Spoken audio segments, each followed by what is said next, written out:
MotoGP heads over to Argentina for round 2 of the 2025 campaign. We are back to the Termas de Rio Hondo circuit, and it's time for the final free practice session before qualifying gets underway. Hello everybody, welcome into the free practice 2 session, 30 minutes ahead of us then for the riders to get used to this circuit where at the moment ground temperature at 23 degrees, air temperature at 19 degrees Celsius. It's a little bit chilly, so tyre compounds are going to be critical in this session, so is the aerodynamics, and fingers crossed we're going to be in for an unpredictable qualification. That's coming up shortly as well. It really is one of these days where we have no idea what could happen at the front in terms of, is Ducati this good in this cooler condition? We haven't run yet in cool conditions all season long. Even in Buriram, the temperature was hot enough, the same at Sepang. So it's a little bit of a relative unknown. Let's hope that Aprilia can close the gap. We saw signs yesterday that a few teams were at the front again. Honda seemed to be good, and the fact that nobody's run here in a couple of seasons has opened up the pecking order slightly, but it's still predicted Marc Marquez on top. When is it not? Let's have a look then. I think it will rain in quali. I think you're right as well. Hello from Bangkok over there in Thailand. Welcome to you all in this session. We're going to have the live blog on in a second. It's just that it hasn't loaded up yet coming in. For this session, it takes a while for it to load up. And so far, so good then here for this FP2 session. Massimo Rivoli, the Aprilia Racing CEO, watching on in the garage. Ramia said he was taking positive complaints from the weekend so far, positive confirmations of Honda's performance this weekend. Ayagura, the 24-year-old from Japan, January 26, 2001 was when he was born. Sean's here. Pecco needs to keep it clean after his crash yesterday. Yep, dropped it turn 2 at an important time and barely got through to automatically into Q2. Very much has to be very careful with what he's going to be dealing with here in this session. Let's check in with TNT then.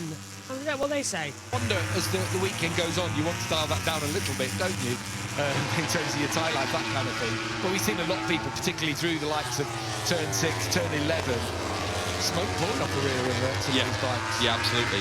Through here now, isn't it? You probably get away. You wouldn't be able to get away with it for the sprint race, obviously half race distance. But I wouldn't have thought you'd get away with doing that for the main race. You'll end up with no tyre left. On board we go with Fabio Quartararo. I think it was a good day at the office yesterday. Had a bit of a problem with his bike. It was something to do with the fuel tank. They were trying something out on it, but got back out there. Actually said he'd gone out to follow Bagnaia, never normally does it, and then Bagnaia went and crashed in turn 2, but still backed it up and did the lap by himself. Yeah, 2 fast laps on the bounce, all by himself, no one as a marker. It did look good for Yamaha with Rins. Obviously, he did it with the toe. Jack Miller just missed out on a Q2 spot. He was so close to making it through into the top 10. Overall, it was probably for Fabio after a bit of a difficult weekend in Thailand. Didn't like the reinforced tyre that they had there in Thailand for the heat and temperatures, whereas you come back here, a more normal range of tyres from Michelin, and the Yamaha works again. And all 4 riders, Miguel Oliveira's still, as he does, slowly working his way forward. He's 11th in this session, so he's getting closer, but the other 3 Yamahas all looking really good. And let's stay with the Japanese theme and the Hondas, because all manufacturers featured inside the top 10. Johan Zarco, the representative for Honda, but you look at his race pace. Bear in mind, he has won here twice in Moto2. He was on the podium, if you remember, right behind Cal Crutchlow when he won here back in 2018. He likes this place, and it just looks like he and the LCR Honda package are going great guns, and we cannot count them out of challenging for the podium. No, not at all. We couldn't say at any point last year. No, not even close. No, and Honda generally are looking quite strong coming into this weekend. As we get Zarco 138.443, Morbidelli jumping up into 2nd position as well. Then it's Miller, Bezzecchi, Marc Marquez has the top 5, but it's A strong time from Zarco. There's really an emphasis this weekend that we could be seeing Honda return. Let's have a look. Both Monster Energy Yamahas and the Honda automatically into Q2. Progression shown for those two manufacturers. Zarco's a potential dark horse this weekend. Massively, he is. There is a... Oh, yellow flag, Sector 1. What's happened there then? Coming forwards. Who's down in that part of the track? Well, Franco Morbidelli's in there. I think it's Franco Morbidelli. He stopped on the tracker. So, has he gone down on the deck? Morbidelli, Sector 1. Yep, I think it is. Let's have a look where it... Well, it's gone green now. Yep, crash, Franco Morbidelli. Flown up on our monitor system up here in the comms box. That'll be down. Oh, it's a biggie. He's okay, I think. Let's have a look. Yeah, he's okay, and he's on the bike back into the pits. The scooter, that is. His actual motorcycle looks like the aero screen's been smashed up and the bike's gone down for a drag into the grass. So a bit of work to be done there, and he's only got now one bike ahead of qualifying. That's the risky run with FP2 so close to the main session. Medium front, soft rear tyres for majority. Marc Marquez then medium front, medium rear. Is the only one on that compound? No, we've got Maverick Vinales doing the same. Medium front, medium rear. So there's a couple out there. So there's only two out there. That's changed it. 1 rear lap time cancelled due to the yellow flag. I saw that one coming. It had to adapt in order for it to work. Oh, still haven't got anything from our live blog. That'll come on. That'll come in soon anyway. 32 lap time cancelled for yellow flags as well. That's Lorenzo Salvadori. Mark and Brad, only riders on medium front and rear tyre. That cloud cover is getting insane over here. It's British. As a Brit, I'm going to say it's going to rain. It's dark clouds and there's heavier black clouds looming. Humidity's at 82%. They're saying right now for a chance of rain. Winds at 2 kilometres, now 4. Track and ground temperature keep changing. Alex Marquez, 138.090 goes to the top, but Zarco, Marquez and Acosta all looking stronger. Here comes Zarco out the last corner over the line. Zarco faster, 138.009. What a fascinating practice this is turning out to be for Honda fans. Marc Marquez only goes 3rd, Luca Marini goes 6th, Fermin go 4th, Sonkat Chancha into 19th position. And Acosta now, who was fastest in Sector 1 and 2, lost a 10th in the Sector 3, crosses the line, 2 tenths down in Sector 4, and will lose himself back in now to the laps. Yeah, bizarre couple forming right now on the circuit. Let's check in with TNT. Early on at these strange racetracks that start the season. Absolutely, you are so right there, because inevitably what happens by the time we get to Jerez, then there's the Jerez test. By that time, the factory teams are going to be trying a couple of little new parts. And do you know what? It might only be a 1/10 of a second they find, but that's if you're already on the limit and your opponents have found another 1/10 of a second, there's nothing you can do about it. So, and you're also right. These are strange tracks at the start of the season. They're not the normal. Like basically, when you go to Valencia. What do you mean by that then? What's, you know, to the layperson at home, what do you mean? What do we mean when we say strange, quirky venues? So you've got this track, for example. It's the grip level changes. It's evolving. It doesn't get used a lot, so the grip level really increases throughout the weekend. That can throw riders off. But like, for example, when we get to Jerez, that is a track that all the riders know so well. They can literally, and I'm not even exaggerating, ride around with their eyes closed. They know every little bit, every secret of that track. When you come here once a year. Obviously, we didn't come here last year, for example. So it's a track where the rider can make the difference. It's not just automatic, and that's why what we're going to see in a bit when qualifying comes, we're going to see a lot of riders following each other.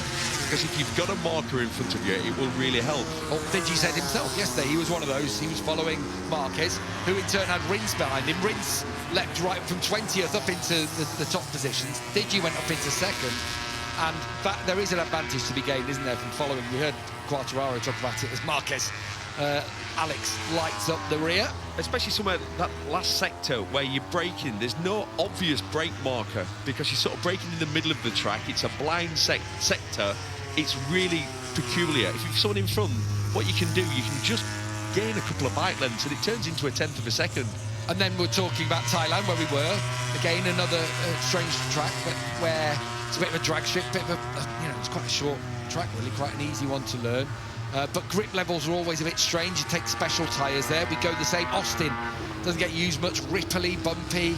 The surface takes some getting used to there. And then we go to Qatar, which we always know has the liability for graining, for the sand to be brushed onto the track. And it's a beautiful, fast-flowing circuit in Qatar. But these are what we've got before we get into the meat of the season in Jerez. Yeah, such a varied lineup of racetracks whenever you think of the challenges the riders and engineers have to face, and it is mostly dealing with the various grip scenarios and bumps, especially when we get to Texas. But it's going to shake things up before we get to the European leg, and then we'll understand a little more if the GP25 Ducati is going to take that next step. At the moment, it does look fairly even between the two.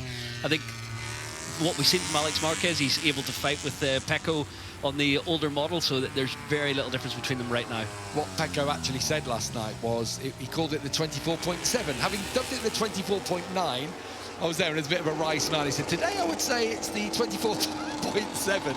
So obviously he feels like he's taking a bit of a step back. But then that's to go forward, isn't it?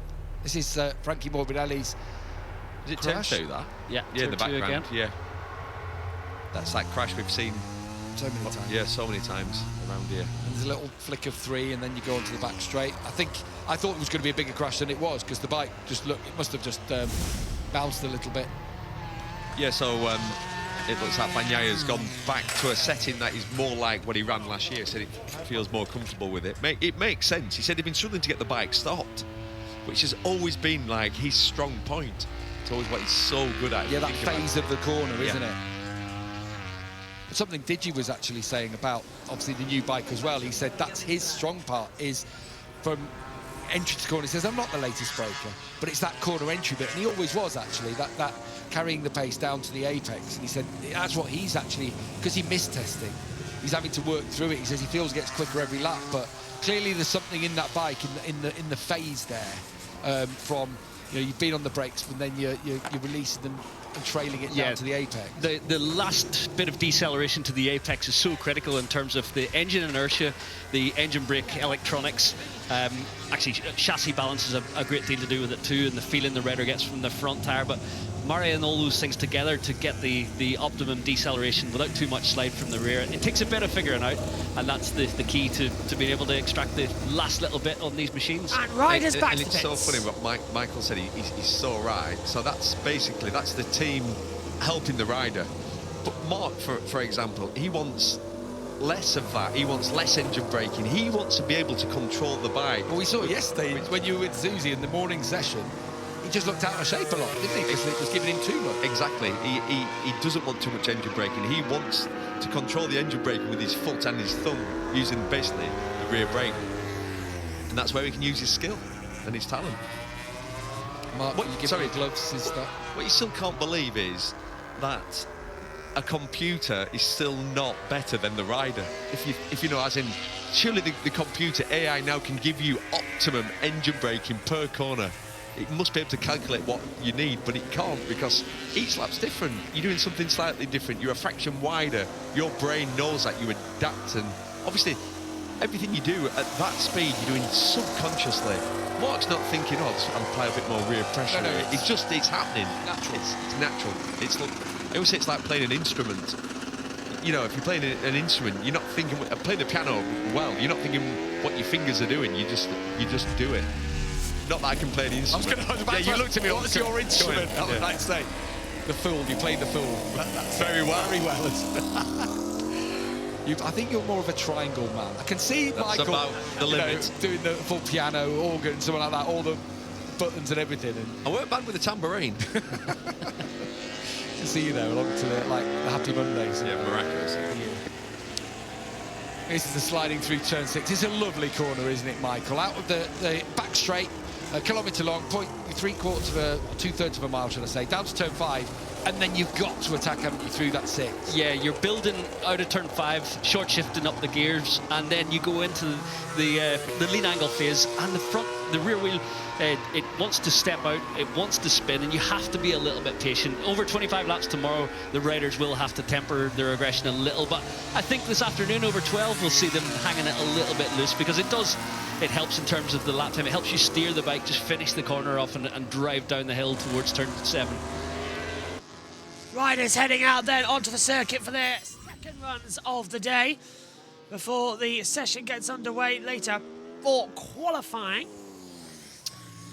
I thought someone was locking up there. Did you hear that noise? That was a fan. That was one of the fans cheering down into turn 1. That was insane. I have no idea, by the way, where the live blog has disappeared to. That has totally vanished, which is unlike Crash to have an issue. We'll have to switch to the MotoGP live blog for qualifying. Have to write it manually in the gap then, as that is the case. Luca Marini 138.5 at the moment, as he's been pounding around out there on the circuit. He's in 10th place. Fabio Quartararo, his first run, 13 lap front medium, 4 laps soft rear, and he's had a lap time cancelled out there. That's the 21 for a track limit warning. Franco Morbidelli already. Gearing up then. A bit sneezy today in the comms box. Must be a high pollen count outside. A few riders still trundling around. I've just noticed, by the way, looking down, that we're 8 subscribers away from 1,000 here on JBMotorsports 2. That's insane. Absolutely insane. Like the second channel's nearing that. So I want to say thank you to everybody who has subscribed to the second channel, where we have all the practice action, and today, Tiso sprint action for MotoGP as well. I wonder if we'll get to 1,000 before the end of qualifying. That'll be fun. Morbidelli then, down to that first corner. Megan's joining me for quali. That'll be live on the second channel as well here, and premiered on the main JB Motorsports channel, where tomorrow's racing action will be. So if you want to watch coverage of Moto3, Moto2 and MotoGP, that's going to be on the main channel of JB Motorsports. Let's have a look at what it is doing across the lap. Off the bike, you have to feel the controls and you have to be a little bit gentle, whereas a bike which Ducati looks to be a little more planted over those bumps, you can trust the electronics, trust the chassis that it's not going to move, and you're gaining forward momentum, whereas when you lack that little bit of stability, then you perhaps have to be a little bit ginger when you lean on the throttle at this point. You hit this bump, you got to position everything, you ride a little bit tight over the bumps. But then, as I said, the trade-off is direction change. Because the bike's a little bit less stable, when you try and flick here on this part of the circuit, you change direction, the bike will just drop over the top a little bit more natural for you. So yeah, it's always a fine balance, and when you watch the Aprilia, it looks easier to change direction on those parts, but then just looks a little bit more flighty off of turn 11, and likewise off of turn 3 onto the back straight. Looks like Marc Marquez leaving pit lane now. Who's that behind him? From the wide shot, maybe Fermin Albuquerque, was it? Yeah, it was. I don't like, I'm going to say it's Albuquerque's number, and I don't think it fits in with the Grassini colours. I don't know, what do you think? Yeah, I agree. Too busy. Yeah. A lot going on there. There is a lot going on the Grassini bike, but yeah, you're right. And that fluorescent yellow just doesn't. Whereas Alex Marquez looks quite good and all in keeping with it. Looking good then as Mark under brakes into that back half of the track at turn number 3. It's a very similar corner actually to what we have at Thailand, so it's sort of a similar first sector. That's going to help Mark understand the bike a bit more. First sector is actually very similar to Thailand when you think about it, which it loops back around on itself, and that long straightaway. They did some work here in 2012 to add in that first sector where it loops back in on turn 1 and goes tight in on the right and swings back to a tight left, kink back to the right and then down the straight for turns 1, 2, 3 and 4. But it used to be very similar to Thailand. Down to turn 1, 90-degree, right-hander, bang down the straight. MotoGP never raced that layout. We came here for the first time in 2014. been on and off for a couple of years. Last time we were properly racing here was 2 seasons ago. Marc Marquez hasn't raced it since 2019. The same. Well, that's the last time he finished a race, actually, I should say. Susan Perry hasn't been here either since 2019. So first time she's back after having the vaccination for dengue fever, I think it is. Whatever it is, Diego, I don't know. Diego, and well, that one sounds like it's Dora's cousins. Yeah, go Diego, go. Alex Marquez 137.795, 10th up on Zarco. That's your time marker.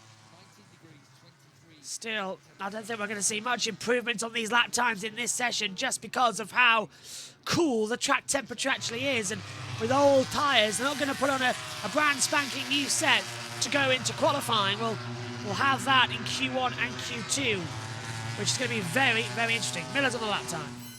Got low tyres sitting overhead. There's Jack Miller. And he didn't look bad at all, did he, yesterday? Looked really good, didn't he? Again, looks so comfortable on that Yamaha. Loves the front end of it. Feels like he can really sort of abuse the bike. He can ride it hard. And he sort of never felt comfortable on the KTM, did he? Obviously, he had that horrible vibration at the rear. He said there's nothing like that at all on the Yamaha. And kept almost enjoying just riding the bike. Yeah, kept saying he needed a new set of teeth, didn't he, every time he went out on it. Mentioning KTM, actually, sounds like they've done a few shifts with the balance of the bike, just getting it a bit more towards the front end, just have some feeling in the front end. It sounds like in Thailand there's just nothing there. It was surprising in Thailand how far off they were. The fact that they had a test there as well. Obviously everybody tested there, but I don't know, you'd have just thought they would have been better. But then it always feels like KTM are chucking part after part of bits at the bike during testing, and they never really happened a couple of years ago, was it last year? But never felt like they actually had a bike ready for the start of the season, because they've tried so many things. Actually, have we got the bike we want for the start of the season? Whereas Ducati have just gone, oh, let's not risk it, let's just stick to what we know. Yeah, for sure in 2023 that was the scenario with KTM, where they looked all at sea because they were testing so many components. They put the pieces of the puzzle together, and all of a sudden Jack was in the mix right away at Portimao, I think it was at round 2. But yeah, it is difficult when you're still trying to develop a package during race weekends. You're bringing new parts, and it can confuse the base setting a little bit. You can miss a bit of your strength. Oh, and Ayagura very much straight on down at turn 13 as well. So that was 339 kilometers an hour down to 51, and it took him 7.8 seconds. The front brake was just not stitching in together. So that Trackhouse again having a couple more issues than we thought was possible. Let's take a look at a replay. So he's following in the tracks of Alex Rins, and then in as well Fabio Di Giannantonio. Yeah, just his turns in, the front was almost dropping. Did well not to throw it down. He could feel the bike was slipping underneath him on the brake. Picks up some dust on the rear tyre as well. So 5:55 to go then in this session. Alex Marquez is your fastest man from Johan Zarco, Marc Marquez, Fabio Di Giannantonio and Pedro Acosta. Bagnaia watching on. Way down at the moment is him in the champion. Where is he? He's down in 13th place in the timing tower. Oliveira and him, the only two in the pit lane. Everybody else is out there on the track, ready to go. Qualifying will be fun. That's coming up shortly. I'm so excited for this. Qualifying in Argentina is going to be energetic. Just a reminder, if you're watching on JBMotorsports 2, we are going to be switching streams to the qualifying broadcast. So just a reminder, you'll have to go into the channel and select the qualifying stream. Hopefully you all make the trip over there. Mark and Brad only riders of mediums. Rayhan saying Fabio Quartararo 20. To give you an update where he is at the moment, Quartararo. 9th fastest, 1:38.414. Out there on the lap time. He's on 14 lap old front mediums and 9 lap old softs. Red Bull KTM Tech 3 in the worst position at the moment among the teams. I would agree there. Binden and, yeah, well, it's Tech 3 with that of Maverick Vinales and Enea Bastianini. And to be fair, even throw in the main lot of KTMs. because you've got one factory of Pedro Costa up in fifth. But look at Brad Binder, stuck down in 17th position. Not really the interesting most situation out there. 4 minutes to go. Drone camera came down. I thought there was something flying up in the air. And it caught out Marc Marquez. So, yeah, they both sat up on the laptop there. Mark's following the back. But the drone camera from Dorna was in the eye line of the riders, and they both have to lift up and go wide at once. So that's dropped them 1/10 of a second. Well, I've heard of TV direction being poor, but I've never heard of it literally being so poor it affects the riders. Sean says, in qualifying, both Red Bulls automatically into Q2. The factory riders. But I guarantee you, Binder will qualify towards the back of that Q2. So, what was it, 4th row of the grid? 3, 6, 9, 12. Yeah, 4th row of the grid, which is 10, 11, and 12 positions. As they fire in once more. It's 3.5 to go. Alex Marquez and Marc Marquez now at the toppers. 138.7, 882. As we ride on board with Bagnaia. Just holding that line carefully with 3 minutes to go. Sticking with TNT for the last 2 minutes. Being able to dial in to those electronics. As opposed to being in the satellite team. Yeah. You think? Well, I think that, as in Honda, maybe. But we've always, how much have we heard about how good Ducati are with their electronics, and that's one of their big parts. Yeah, that's being able to react so quickly during a session, because then that saves you so much time. If you can try something during a session, give a bit of feedback, and then it's done. Whereas a lot of the times, you're not happy with, let's say you're engine braking, and that's something that had to be, you know, messed around with and fettled for the next session. Good shot, that was from the drone. Looking at, that's turn 2 there. This is a lovely part of the racetrack as well. Accelerating through the kink at 3. Little hollow in the middle of the corner that there. crest there. The bike goes light. Yeah, it's a difficult part of the circuit to get it right. We've got the blog working now down below us. It's become available. Marc Marquez in P2, looking strong. This track has been a bit of a curse track for Pecco so far in his Premier Class career. It has indeed. Oh, hello. That was, who's that? Feminard de Geer running out of road on the lap time.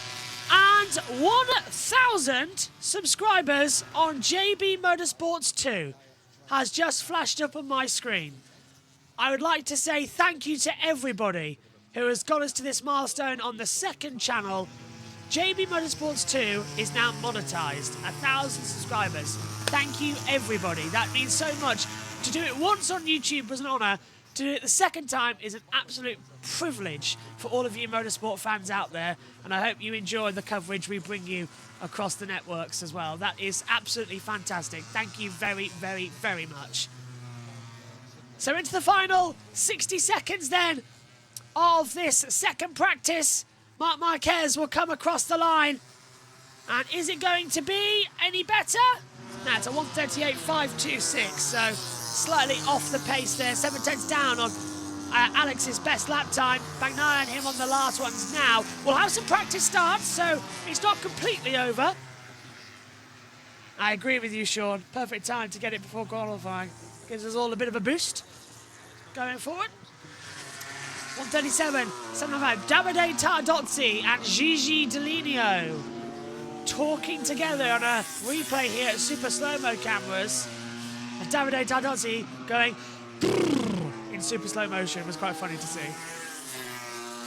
They are the two men at the heart of Ducati's domination. They have worked so hard over the years to bring that bike back, to listen to the riders, to get the best riders that can do this machinery. For the last couple of years, it has been Ducati fever. The same can be said in the World Superbikes, but do you know what that means? Ducati have got the best road bike and they've got the best prototype bike for Grand Prix racing. Ducati are, at this time in the world, for the first time in their history, dominant in motorcycle racing. 3/10 down. Bagnaia's done a 1:14.877, so it's a slight improvement. He's gone now 3/10 down. But this is, of course, effectively a useless session. It's important to get out there and get some information for the bike, especially in mixed conditions. It's what it could be here at Termas. Duria Hondo. The rain can come at any moment. over the line then. And Mark, 138.315. Bagnaia 7th, 138.396 as well. And with that, Alex Marquez will take the flag. Digenterio and Acosta as well. The rest in the pits will take the flag. That's the end of free practice 2 here. It's Alex Marquez from Marc Marquez, Johan Sarko, Fabio Digenterio, Pedro Costa, Fermin Aldeguer, Pecco Bagnaia, Marco Bezzecchi, Jack Miller, Fabio Quartararo, Juan Mir, Franco Morbidelli, Alex Rins, Luca Marini, Ayagura, Miguel Oliveira, Brad Binder goes into the mix as well. From Ralph Fernandez, Maverick Vinales, Enea Bashini, Somkat Trancha, Lorenzo Salvadori goes in 22nd position. All geared up then and ready to go. You can join us on the next side where we will now transfer over to our qualifying stream. Those of you watching on Twitch don't have to do a thing. Those who are on YouTube, click to the channel and you will find the qualifying stream as the practice starts getting underway. A bit of smoke coming off of Pecco Bagnaia's front tyre. Let's just take a look at Marc Marquez's launch. He's kept that right to the ground as he dropped the clutch and pulled from the back. Good start, good lap times as well. Fantastic second practice then. We'll be back shortly as we will gear up to all of the action for qualifying here for the Grand Prix of Argentina at Termas de Rio Hondo. We'll see you shortly as Alex Marquez tops a 137.795.